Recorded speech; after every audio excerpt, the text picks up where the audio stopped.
Wallpaper peels at night. Ellie was tired of the city. The noise, the concrete. The people always bumping shoulders like ghosts too busy to see each other. She needed space, silence, a place to paint again. So she bought the farmhouse. It was old, built in 1872. The kind of place that moaned in the wind and sighed when the floorboards shifted. The real estate ad said full of character. Ellie thought it meant charm. She moved in on a cloudy Friday. The place smelled like dust, old books, and something sweetly rotten, like fruit left too long in a bowl. Still, it was perfect. Remote, quiet, room to breathe. The first night was uneventful. Just the usual creaks and groans of a tired house settling into itself. But the second night, she heard a faint crinkling sound, like paper tearing or fabric peeling. It came from the upstairs hallway. When she got up to check, she found the wallpaper, faded yellow with tiny blue flowers, peeling back from the wall. Only a small flap, no bigger than her hand. She pressed it flat again, smoothed it out, thought nothing of it. But the next morning, it was back, peeled farther, and behind it, something strange. Drawings, done in crayon, childlike but dark, figures with no eyes, houses on fire, stick people with their mouths wide open like they were screaming, and tiny red handprints, dozens of them. Ellie blinked, took a step back, then covered the drawings again, told herself it was just leftover from some long ago kid. A weird one, sure, but harmless. She painted all afternoon, tried not to think about it, but that night, the sound came back, peeling. She didn't get up, just pulled the covers tight and stared at the ceiling, listening to the soft tearing of paper. In the morning, there were more drawings, different ones now. One looked like a woman sleeping in bed. Another was a black scribble, two round white dots in the middle. Eyes? Ellie tried to laugh it off, but it sat wrong in her gut. She went to town, asked around. The hardware store guy, a wiry man with nicotine fingers, blinked when she mentioned the farmhouse. That place still standing, he said. Thought it had been condemned after the incident. What incident? He shook his head. Kid went missing there in the 80s. Never found. People said he used to draw all over the walls with his hands. Ellie didn't sleep that night. At 3:12 a.m., she woke to whispering and peeling. She grabbed her flashlight and stepped into the hallway. The wallpaper was almost entirely off now, hanging in long curls from the ceiling to the floor. The drawings had changed. They weren't childish anymore. They were detailed, realistic. Her face, her studio, her bed. Then she saw it. New handprints, still wet. They led down the stairs, into the basement. Ellie stood frozen for a long moment, then backed away, step by step. She didn't open the basement door. She didn't sleep. She left the next morning. Now the farmhouse sits empty again, but locals say they've seen the windows glow at night. And if you press your ear to the front door, you'll hear paper peeling, and the sound of crayons scratching on the wall echoes from the sinkhole. It started on a quiet Wednesday morning. The town of Dunwich Falls, just a tiny dot on the map, was halfway through its spring thaw when the earth opened up right in the middle of Maple Street. A sinkhole the size of a backyard swallowed half the road and part of old Mrs. Connolly's fence. No one was hurt, not at first. The town roped it off, like they do. Orange cones, yellow tape. The mayor said it was under investigation. The geologist they brought in scratched his head and mumbled something about soft earth and seepage. But no one could explain the voices. They started the next night. At first, it was just a murmur, soft and low, like wind whistling over a bottle's mouth. But then people started hearing names. Their names. Danny, Margaret. It's me? Please. Some folks said it was a trick of the wind. Others said the sinkhole was acting like an echo chamber. A few just didn't want to talk about it at all. Then the story started. Bobby Pierce, age 10, swore he heard his grandpa, who died 2 years ago. Bobby's parents found him the next morning with a rope tied around his waist, ready to climb down. They stopped him, barely, but not everyone was stopped. 3 days later, Tammy Ellsworth, whose daughter drowned last summer, was seen standing at the edge of the sinkhole at midnight. She was whispering into the dark. Then she stepped over the edge.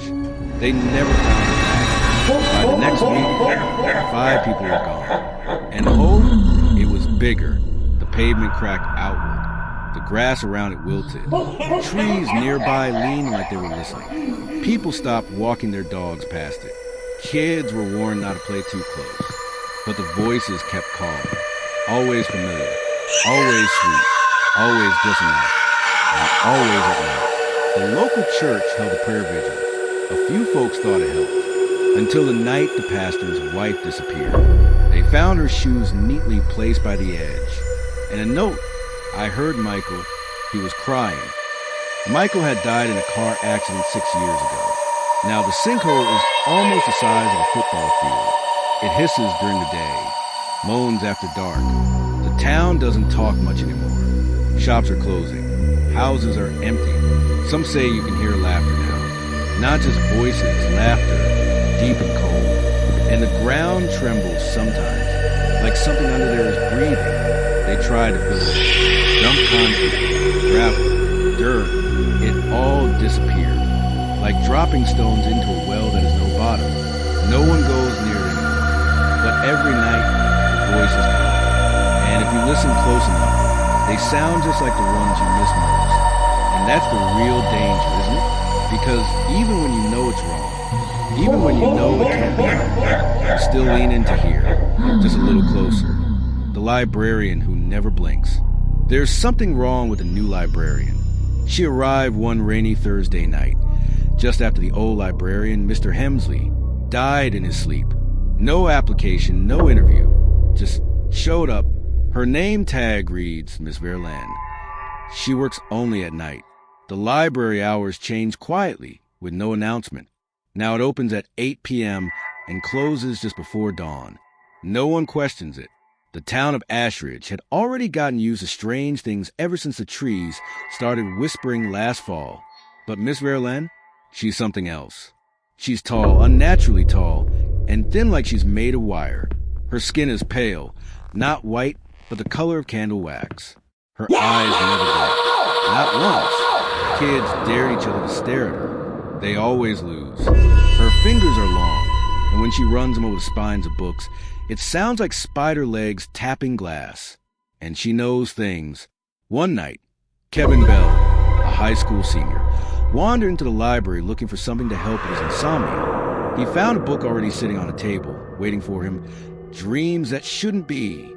Inside were pages about shadow men who live between sleep and waking. That night, Kevin screamed in his sleep until his parents couldn't wake him. He hasn't spoken since. People say Miss Verlaine whispers to the shelves, that sometimes books shuffle on their own, like they're listening. And if you look close, the titles change depending on who's walking by. A Boy Afraid of Drowning? The book appears titled, Beneath the Water They Wait. A Girl Whose Mother Went Missing Last Winter? She finds what the woods took. The books are always right. They always know. And no one remembers checking them out. The worst part? Miss Verlaine seems to feed off your fear. The more afraid you are, the more she smiles. A thin, lipless smile that never touches those unblinking eyes. One night, Charlie Finch, a skeptic, brought a mirror to see if she had a reflection. She did, but it was smiling differently. In the reflection, her mouth was open, and inside was nothing but rows of small, sharp teeth like needles, and something squirming behind them. Charlie hasn't been seen since. Now, the people of Ashridge avoid the library altogether, but sometimes they get letters, wrapped in old book pages, left on their doorstep, always typed, always signed, for what you fear most. Miss Verlaine. And inside, a new library card. Waiting. The house that breathed. It was a steal. That's what the real estate agent said. A 4-bedroom Victorian, just outside of town, with original hardwood floors and stained glass windows. Foreclosure, she whispered, like it was a dirty word. Couple just left, didn't even pack. Mara and Declan couldn't believe their luck. They were young, newly married, and tired of tiny apartments and noisy neighbors. The house on Pine Hollow Road felt like a dream, but dreams can turn. The first night, they heard a soft sound. Oh, like an exhale, just behind them. But when they turned, nothing was there. Old pipes, Declan said, settling wood. Mara added, that was the first night. By the third, the floor pulsed. When they walked down the hallway, the board shifted, like they were walking on something soft, alive, and warm. Declan laughed it off. These old houses do weird stuff. But when Mara leaned her ear to the wall that night, she swore it was breathing. Inhale, exhale, slow, calm, too calm. She didn't sleep. On the sixth night, they found nail marks in the drywall. Not just one or two. Hundreds, like someone had clawed at the walls from the inside. Declan checked the security cameras. Static. All of it. Let's call someone, Mara said, her voice shaking. Who? Ghostbusters. On the seventh night, Declan was in the shower when he saw the steam move, not like rising mist, but like it was being pulled, sucked in, toward the wall, like the house was smelling him. That night, Mara woke up gasping. Her lungs felt squeezed, like the air was being taken from her. She rolled over to wake Declan, but he wasn't breathing. He was staring at the ceiling, eyes wide, lips blue. Then he gasped once, sat up. There's something under the floor, he whispered.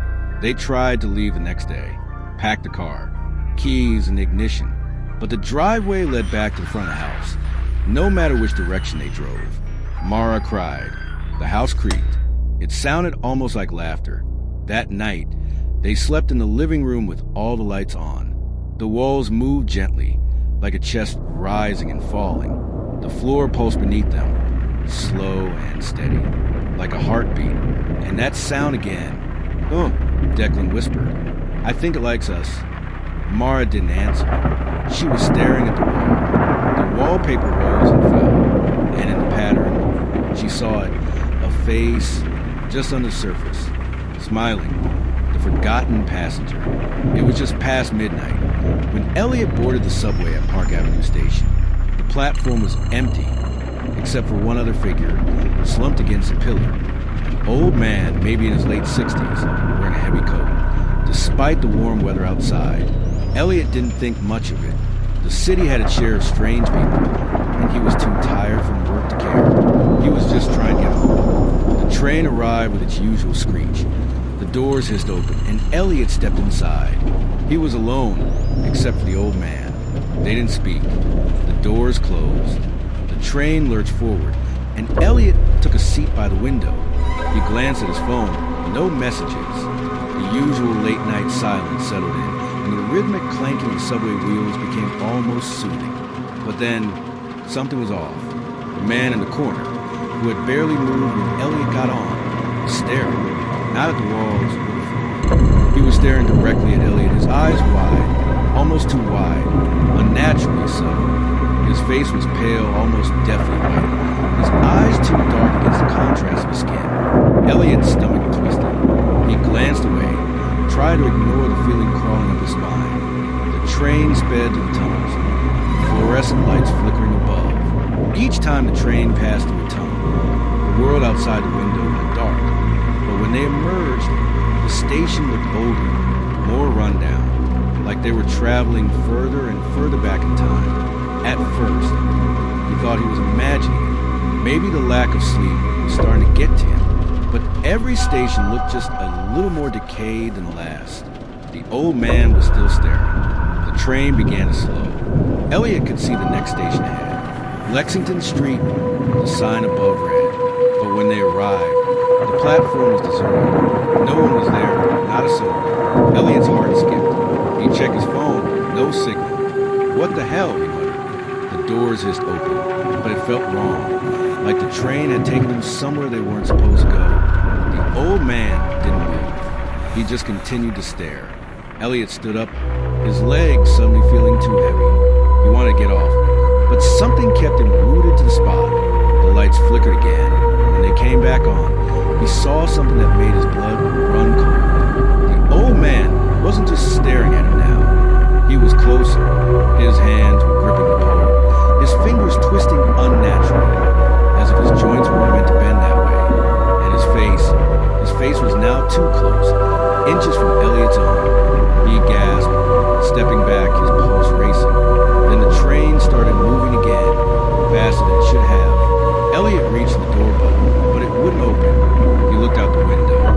The tunnel wasn't ending. The walls were closing in. The train kept going, deeper into the dark, endless, yawning blackness of the underground. And then the voice, a soft whisper, a hiss in his ear. "You're the last one here." Elliot turned to find the old man, smiling. His mouth was stretched wide, too wide, and there was something sharp in his smile. Too many teeth. Suddenly, the train didn't feel like it was moving forward anymore. It felt like it was moving backward. The lights dimmed again. The train rushed on, farther into the darkness. And in the black void outside, the stations were no longer visible. The black-eyed birthday boy.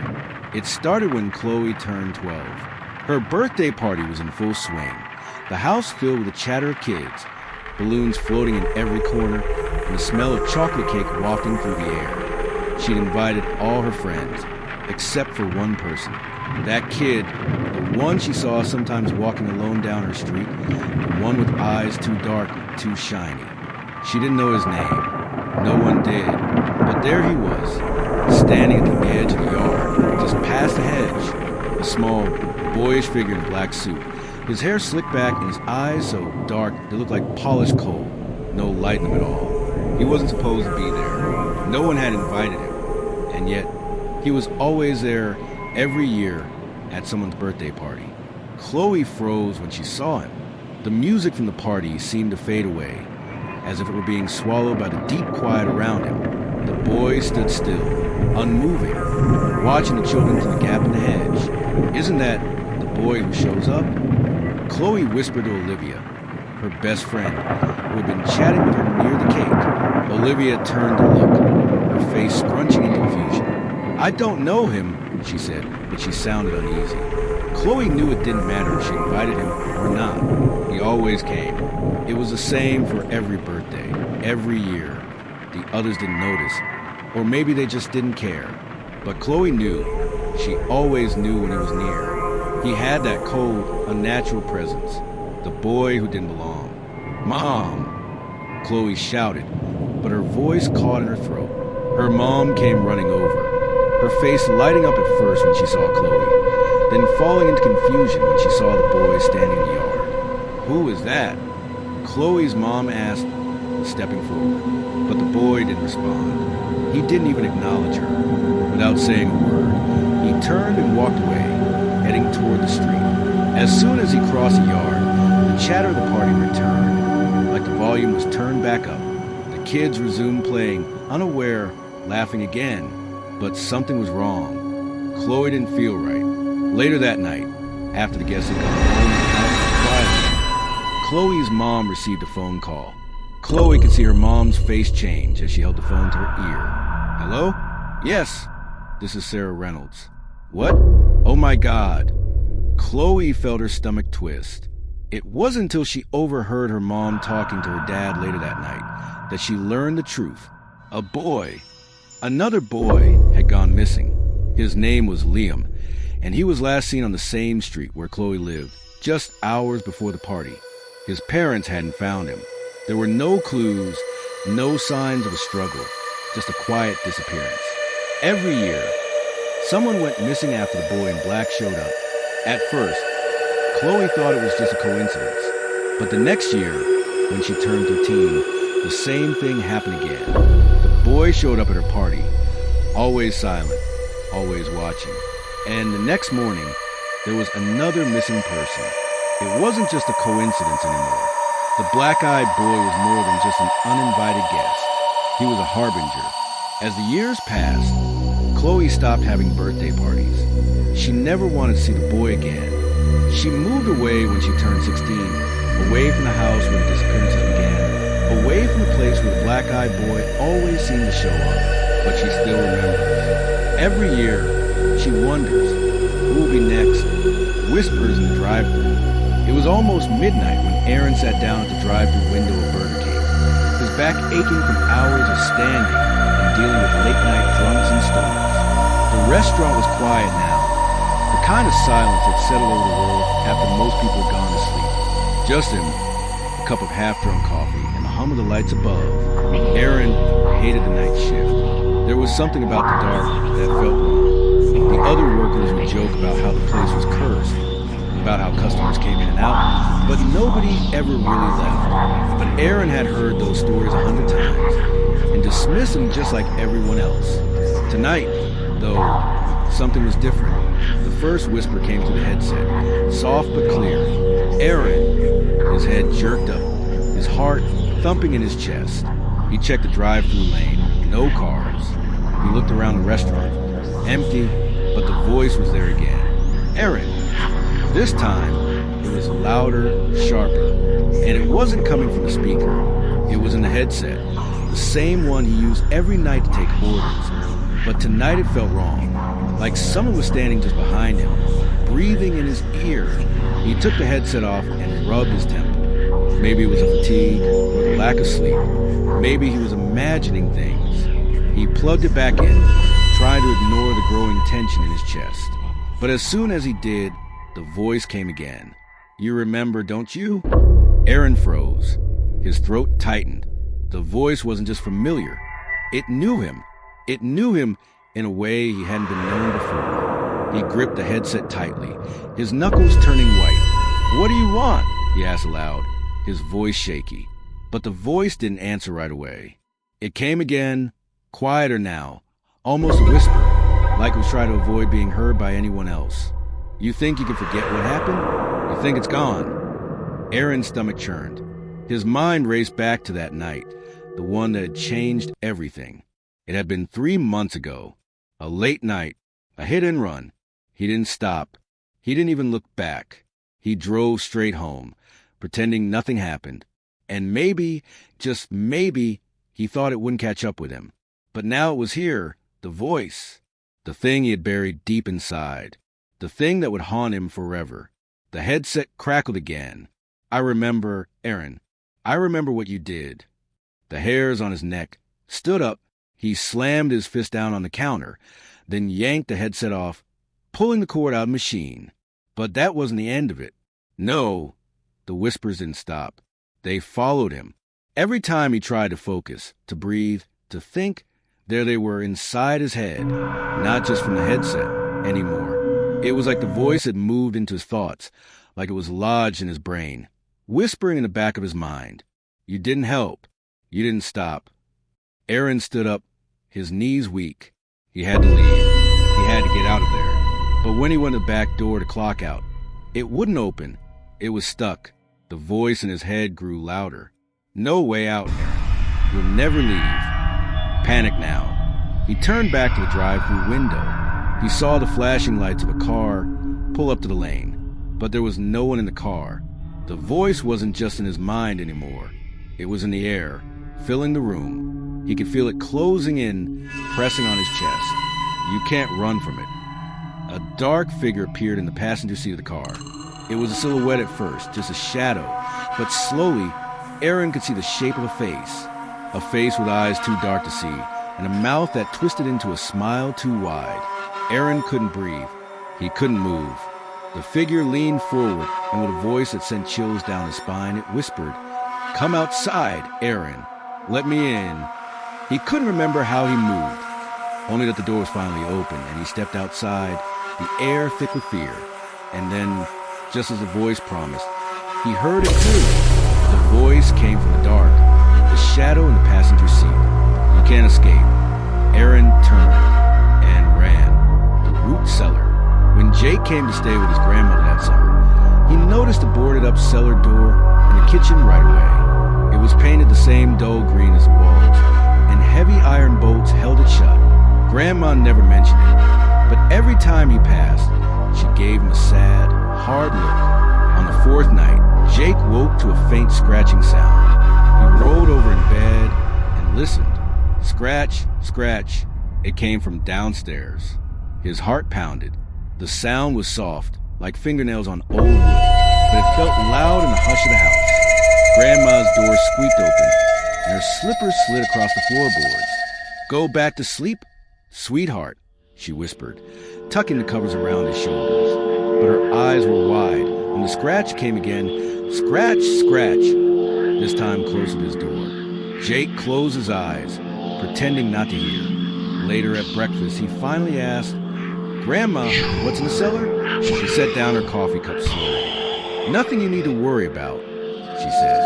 Her hand trembled as she reached the sugar bowl, but her knuckles were white where she gripped the handle. That night, the scratching turned into whispers. Jake lay in bed, listening as a low voice called his name.